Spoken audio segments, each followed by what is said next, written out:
Coucou les amis, j'espère que vous allez bien. Alors, nous allons parler aujourd'hui des changements apportés au programme de l'expérience québécoise. Allez, top, c'est parti.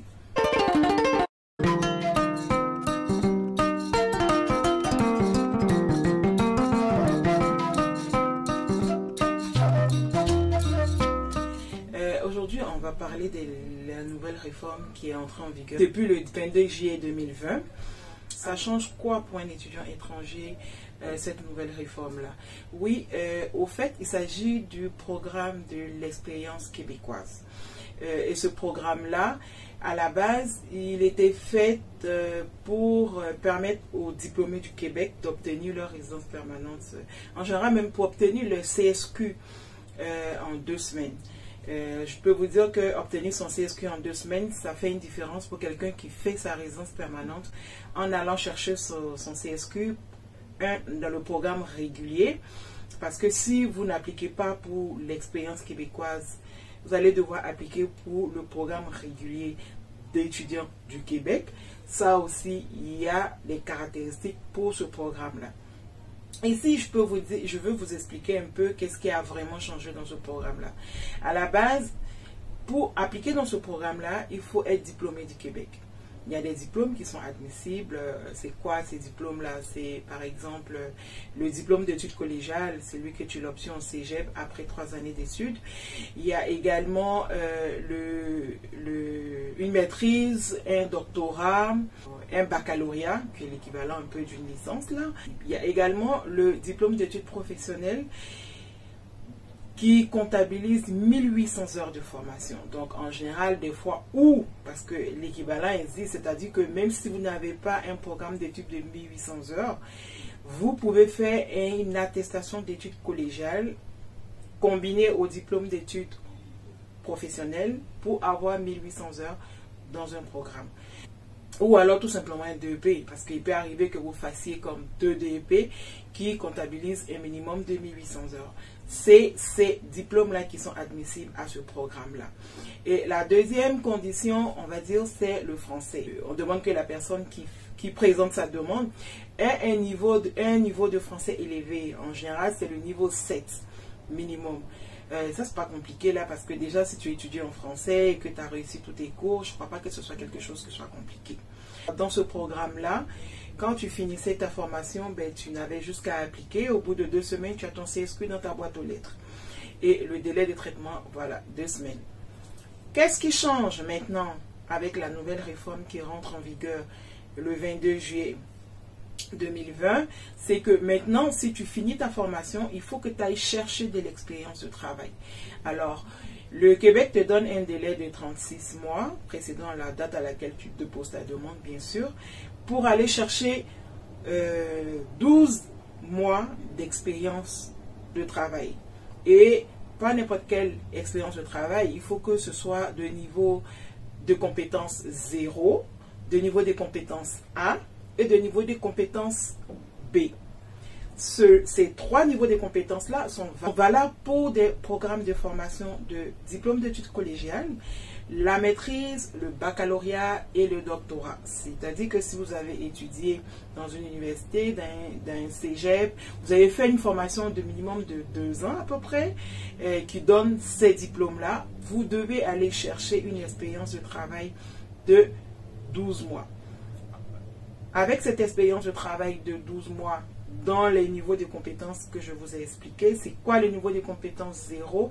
C'est un niveau de compétences, c'est des emplois de gestion, on va dire.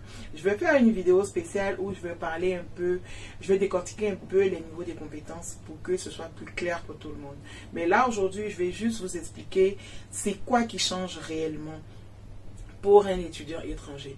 Donc, si tu as fini tes études, tu n'es pas obligé d'avoir une formation, une expérience de travail dans ton domaine, mais il faut que ça remplisse les critères de niveau de compétences. Ceux qui ont un DEP de 1800 heures, quelqu'un qui a un diplôme d'études professionnelles de 1800 heures, lui, il doit aller chercher 18 mois d'expérience de travail.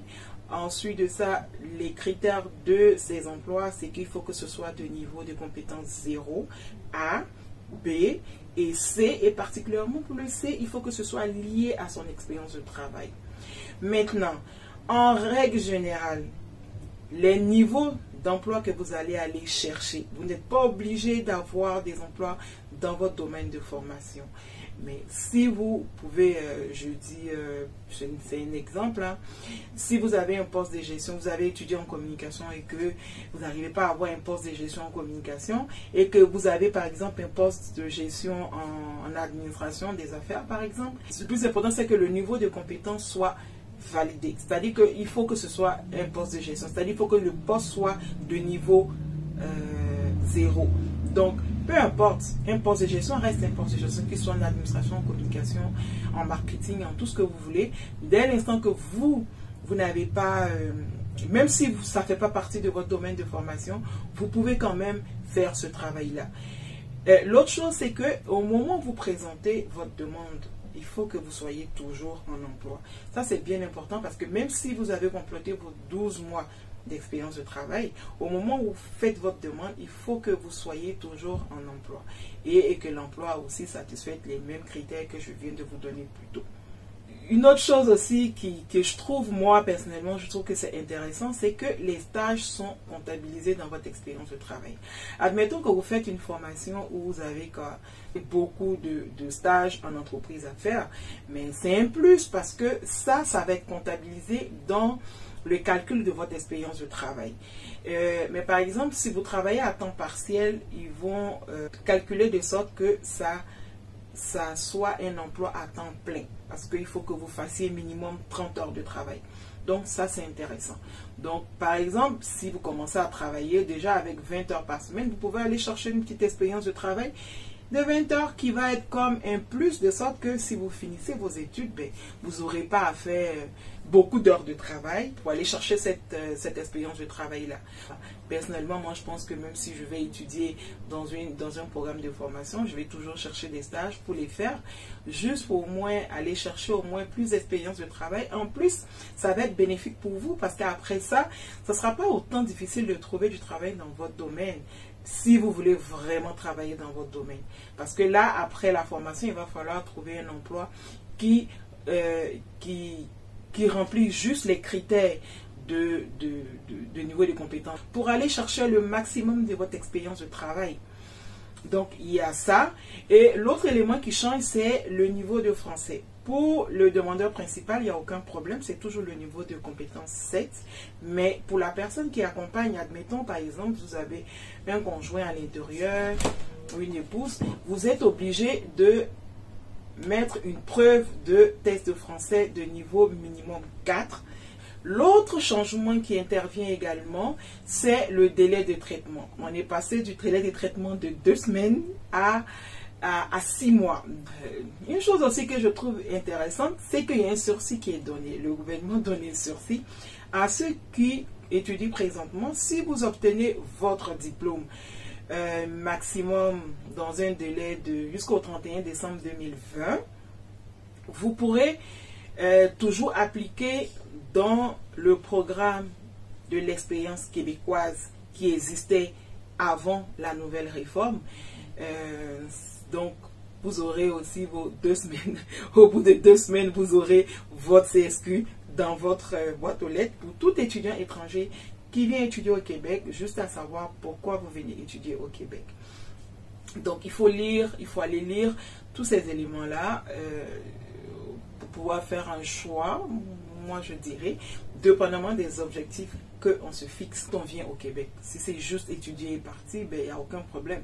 Mais vous savez l'intention de rester, parce que ça ne sert à rien d'étudier dans une formation où vous allez avoir du mal à avoir vos documents plus tard. Si votre objectif est de rester, vous devez réorienter, parce que l'idée du Québec dans cette nouvelle réforme-là, c'est d'aller chercher les compétences qui manquent vraiment au Québec. Ben, donc, vous devez vous dire, vous devez chercher les formations qui sont vraiment en demande, parce qu'en même temps, quand tu viens étudier, tu n'as pas le goût de te retrouver à un moment donné sans emploi et d'être en train de chercher du boulot. J'avoue que c'est déprimant ça. Donc ça peut être une porte où vous allez faire beaucoup plus de recherches pour pouvoir trouver une formation qui ne va pas vous embêter. Vous allez pouvoir trouver du boulot facilement ou vous allez aussi, dépendamment de votre objectif. Donc, sur ce, c'était mon petit plus aujourd'hui sur la nouvelle réforme qui est entrée en vigueur. Moi, je vous souhaite de passer une excellente journée et je vous dis à très très vite. Bye!